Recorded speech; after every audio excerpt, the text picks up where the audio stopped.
Украина тюлекенан жиддилигini аңлай, ве душманға қаршылық көстермеге азырдыр. Президент Володимир Зеленский халыққа мұражат еткенде душман ордысынан сайысы, ерлешмесі, селянен донатылмасы ве планлары белі олғанны білдірді. Зеленский қайд еткеніне көре Украина башқа девлетінің территориясына идея етмей, өз топрақларында ешкімсеге бермейджек. Шымдылық Украина ешғілетілген Қырым ве Донбассны барышық йолунен қайтарajaqtыр. Бунен берабер Зеленский Украинаға қаршы арби, дипломатик, энергетик ве информацион женкі юрсетілгенні қайдетті. Президент Украина душманға мұнасып қаршылық көстере біледеп, украинлерні бірлешмеге ве Украин ордысыны дестеклемеге чағырды. Ми впевнені в собі, але не самовпевнені.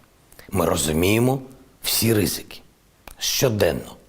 Ми постійно слідкуємо за ситуацією, прораховуємо різні сценарії, готуємо достойні відповіді на всі можливі агресивні дії.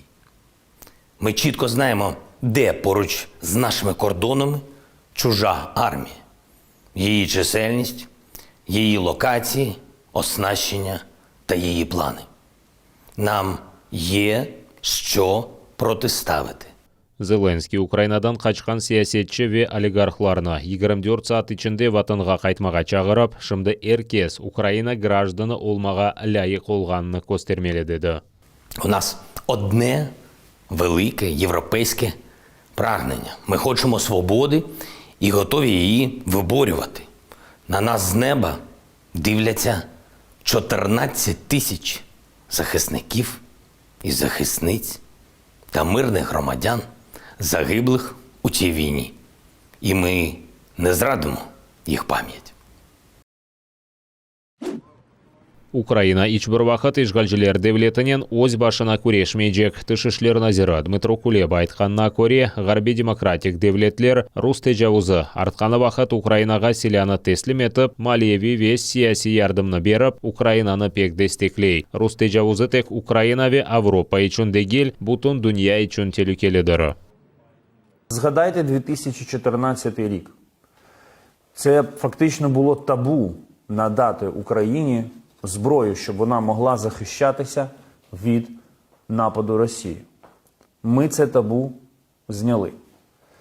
І надаючи нашій державі посилену політичну, військову та економічну підтримку, західний демократичний світ доводить, що вважає Україною його своєю частиною. Коли Україні погрожують, Захід стоятиме пліч-опліч з нами конкретними справами. Саме в умовах кризи з кристальною чистотою проступають принципово важливі моменти. Хто є друг, хто є ворог, хто є ніхто і лише робить вигляд друга. Русия Девлет Думасы Путинге Донбассның сақты жұмхуриетлері танылмасы режасынен мұражат етті. Қанун лейхасының муэлифлері коммунистик фырқасының депутатлары. Весиқаға көре сөзді ЛДНР мұстақыл оларақ танылмалы. Бұнен бәрабер ең яқын вақытта сөзді ЛДНР юлбашчыларынан музакирелер кешірілмелі. Девлет Думасында бұны Русия ве ЛДНР арасында ешбірлікнің башланмасы деп саялар. Украина юқары шурасы есе бойлы әрекетлеріні Русия тарафындан кергінлеш деп адландырды. Бұнен бәрабер парламент Бірлескен Миллетлер, Авропа комиссиясы, Авропа парламенті, парламент ассамблеясы, ОБСЕ, НАТО, шетел девлетлерінің үкіметлері ве парламентлеріні Украинаның ишғал етілген территорияларында қанунсыз тешкіл етілген жұмхуриетлеріні танымамаға чағырды. Вони прямо це зазначили в своєму документі. Забезпечити безпеку та захист республіки і започаткувати процес міжнародного визнання обох держав. Я вам скажу більше. Фактично для них це не просто буде виходом з Мінських домовленостей, а початком ескалації на Сході для того, щоб отримати повністю Луганську, Донецьку область, так як вони про це мріють, і так як записано було в їхніх документах. Тому, шановні колеги, категорично, і ми це маємо пояснювати чітко, і про Мінськ, і про подібні речі, і всім нашим міжнародним партнерам, де зрита собака, і яким чином Російська Федерація розв'язує нову війну. На сьогоднішній день Російська Федерація всупереч загальновизнаним принципам міжнародного права відверто погрожує силою для суверенної незалежної країни, якою є Україна. Тим самим Російська Федерація черговий раз дуже зухвало нехтує загальновизнаними принципами і нормами міжнародного права, які зобов'язані дотримуватися всі цивілізовані країни. Украина тышышларын әзірлігінде қайдеткенлеріне көре Русия ишғал етілген территорияларда қанунсыз тешкіл етілген жұмхуриетлеріні мұстақыл оларақ таныса, Мінск анлашмалары узулежектір. У разі ухвалення рішення про визнання Росія де-факто і де-юре вийде з Мінських домовленостей з усіма супутніми наслідками. Ми вже попередили про цю позицію наших партнерів. Шарқи жебеде екі Украина аскері яраланған. Бірлешкен Құбетлер операциясынан штабында білдіргенлеріне көре бір арбинін алы, орта ағыр дегерінің алы тұрғындар. Трехизбинка, Новотроицкая ве Пески қасабасы жеварында рус ишгалжелері граната ве бұйы калибрлы құршын аты жетерті батлары ве аты жылық селясынен атеш açқан. Донецк вилетінде Украина арбелері Русияның истихбарат кечірген Арлан-10 пилотсыз учуджи алетіні қайдеткен. Маринка Ши регионында душман пилотсыз учуджи алеті бастасынен граната ташлаған. Украина аскерлері душманның пилотсыз учуджи алетіні ұрып түшірген. Завдяки зусиллям наших воїнів рубежі українських підрозділів залишилися незмінними. Станом на 11 годину поточної доби з боку російсько-окупаційних військ зафіксовано 2 порушення. У бік Катеринівки противник відкривав вогонь з протитанкового ракетного комплексу. В напрямку Лобачеве російські найманці здійснили обстріл з ручних протитанкових гранатометів. Підрозділи об'єднаних сил продовжують виконувати визначені завдання з відсічі і стримування збройної агресії Російської Федерації. Базада рус ишгалжелері один санларнен қавғалашып атыша. Украина истихбаратының мәліметіне көре ишғал етілген топрақларының сакинлері арасында үрсетілген тешвиқат муафақиетсіздір. Русия үжіретлі аскерлері есе сафсақ ве тәжірибесіздір. Олар Москва командалығының незареті алтында талімлер кечіріп арби машиналарını идаре етмеге огрене. Водночас спостерігається загострення соціальної обстановки в населених пунктах тимчасового перебування російських найманців, що пов'язано з непоодинокими сутичками так званих добровольців з місцевим населенням, у тому числі з використанням зброї. Черговим підтвердженням специфічного морального стану окупантів став випадок, що трапився 10 лютого в 7-й окремій мотострілецькій бригаді 2-го армійського корпусу російських окупаційних військ. Цього дня особа розвідувальної роти окупантів у стані наркотичного сп'яніння обстріляв своїх співслужбовців, внаслідок чого 2 з них убив та ще 2 поранив. Русия бірчоқ рус арбейі Украина ве Қырым сыңырындан четлештірілгенні білдірді. Русия мұдафан әзірлігінің темсілжесі айтқанына көре, Жөнебе ве Ғарби, арби округларының бөліклері азырланып, ось арби гарнизонларына ел ала. Украина тышышлерін әзірлігінде бұна инанмайлар. Назир Дмитро Кулеба қайдеткеніне көре, Украина сыңырларында вазиет незарет етілсе де, епісі бір керген қала. З Російської Федерації постійно лунають різні заяви. Тому у нас є вже правило, знаєте, не почуємо, тоді повіримо, а побачимо, тоді повіримо. Побачимо відведення, повіримо у деескалацію. Рус ишгалжелері Кереч жеварындаки Апук полигонында град ве ураган реактив системаларыны қолланды. 30 километрлік месафеде бұлынған артиллерия системаларының атеш açılmasını тақлит еткен нишанларына ұжым етті. Ишгалжелер білдіргенне көре бөлі етіп олар Қырымны мұдафа етмеге ве ярмадаға ұжымлеріні ұрып қайтармаға ұгрене. Қанунсыз талімлер кечірілгені вақыт Русияның Арлан адлы пилотсыз учуджи алетлері, бомбардаман ве қырыжы учақлары да қолланылды. Украина селялы құбетлеріні дестеклемек, территориалы мұдафасыны пекетмек ве ершеге азырылмақ. Бұңа Меджлис рейсі Рифат Чубаров чағыра. Оның қайдеткеніне көре 2014 сенесі Украина зайыф олғаны вақыттаки вазиет шымдыки вазиеттен фарқлана. Чубаров емін, ортақларымыз женг башланмасына yol бермемеге тұрыша. Ама бұл кере олар түлікеден қачмайып Украинаға ярдым етежек. Росія вже своєю агресією, вона дістала всіх. Ну, а нам вже сам Всевишній доручає захищатися, бо Росія напала 8 років тому на нашу землю. І якщо зараз буде розширювати агресію на материкову частину України, то треба буде захищатися, міжнародна спільнота буде поруч з нами.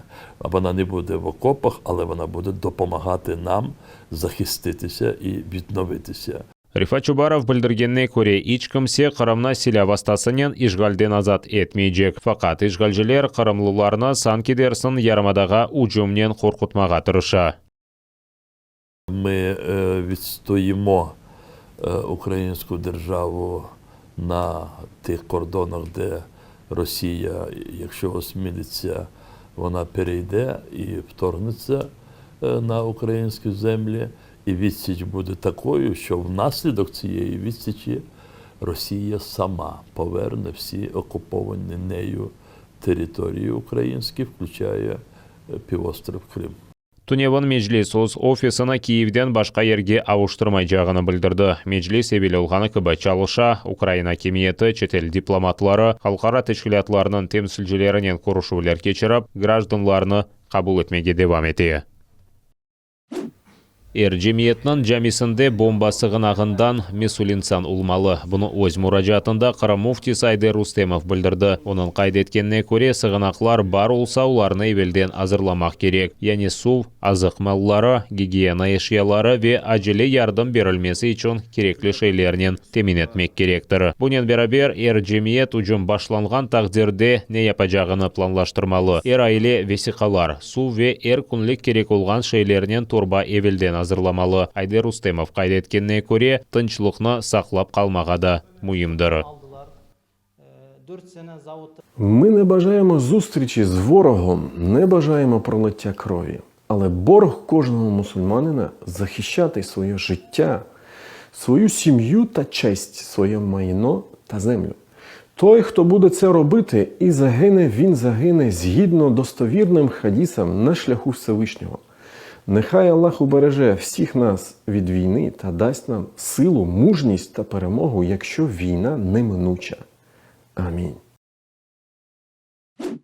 Февральның 16-сында Владислав Есипенкоға үкім шығарылмалы. Ишгалжелер прокуроры Елена Продольна Радио Свободаның штаттан тыс журналистіні 11 елға жазаханеге ташламаға талап етті. Бұны Оақ Меджит шер махкемесінің отырушында білдірді. Есипенконың адвокаты Дмитро Дзинзе мұнақаша вақтында Украин мабусыны ақламақ үшін делиллер тақдим етті. Адвокат айтқанына көре сөз имая аққанын бозылмасы, оператив қыдыру фаалиетіні кечірмек үшін эсасларының жоқ олмасы сөзде патлайжы техники экспертиза вақтында эшеви делиллерінің жоқ етілмесі аққында кете. Владислав Есипенко кечкен сенемартының 10-ында Ахмеджите Тарашевченканың доған күніне бағышланған нумайыштан сон тұтылды. Ишгалжелер Есипенканы Силянын қанунсыз ішлеп шығарылмасы ве Украин махсус қызметлерінен ишбірлікте қабатлай.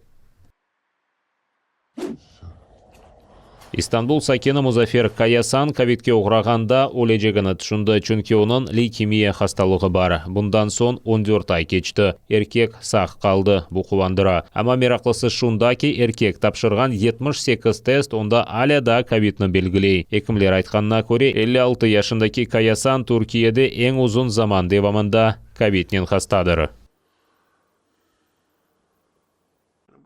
Думаю, це жіночий варіант ковід, він не може без мене жити. Каясан шақа етсе де, оның күнлері зор кече. Еркек 9 ай хастаханеде ятқан сон 5 ай бірозы айры яшай. Оғлы веторыны оны зиярет ете, ама олар бұйық месафеде қонышмаға мечбур. Мій батько позитивна людина. Ми весь час йому говорили, який він позитивний, і тепер він став позитивним з ковід і не може повернутися до негативного. Екімлерінің вкіріне көре Каясанның иммунитеті заїф олғаны үшін у ковидны еңіп оламай. У цього пацієнта тести дають позитивний результат понад 440 днів. До сьогоднішнього дня про подібні випадки не повідомлялося.